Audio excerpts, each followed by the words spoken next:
আসসালামু আলাইকুম প্রিয় বন্ধুরা। আজকে ভোকাবুলারির ক্লাসে আমরা উপস্থিত হয়েছি কয়েকটি ইন্টারেস্টিং ভোকাবুলারি নিয়ে। তো চলুন আজকের মজায় মজায় ভোকাবুলারি শিখি। এই পার্টে কি কি ওয়ার্ড রয়েছে সেগুলো নিয়ে আলোচনা।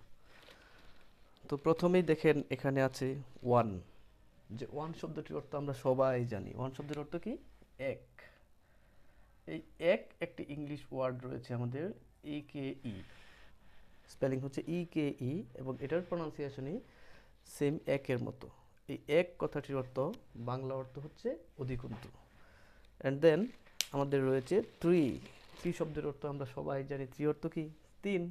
তো তিন শব্দটির কাছাকাছি একটি ইংলিশ প্রনাউন্সিয়েশন রয়েছে, সেটা হচ্ছে টিন। টিন শব্দের অর্থ টিনের কৌটা। তারপরে আছে হচ্ছে ফোর।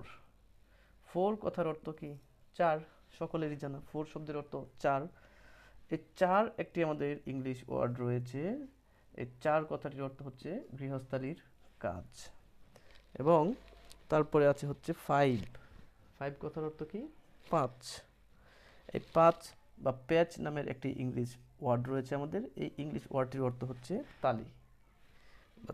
তারপরে হচ্ছে সেভেন। সেভেন শব্দের অর্থ কি? সাত, যেটা আমাদের সকলেরই জানা। তো এরকম সাতের সেম প্রনাউন্সিয়েশন হচ্ছে একটা ইংলিশ ওয়ার্ড আছে, সেটা হচ্ছে শার্ট। শার্ট শব্দটির অর্থ মল ত্যাগ করা। অ্যান্ড দেন আমাদের আরেকটি ইংলিশ ওয়ার্ড যেটা সকলেরই পরিচিত, সেটা হচ্ছে এগ। এগ শব্দের অর্থ কি? এগ শব্দের অর্থ হচ্ছে ডিম। এই ডিম শব্দের কাছাকাছি আমাদের একটা ইংলিশ ওয়ার্ড রয়েছে, সেটা হচ্ছে ডিম। এই ডিম শব্দের অর্থ হচ্ছে বন্ধুরা ঝাপসা।